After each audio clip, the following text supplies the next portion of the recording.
This is a tutorial on how to reconnect your LinkedIn account via the Roosterly platform. The first step is to open up app.roosterly.com and enter your login information provided in this email.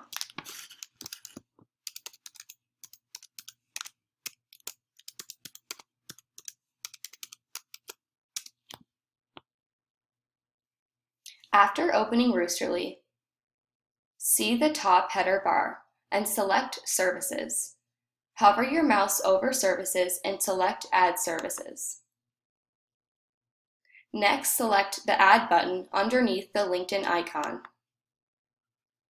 If your company has its own LinkedIn company page, this is where you would make those changes as well.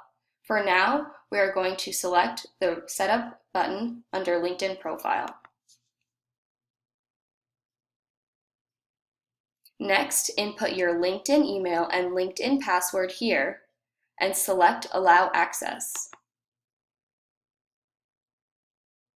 The last and final stage is to select Save Settings here.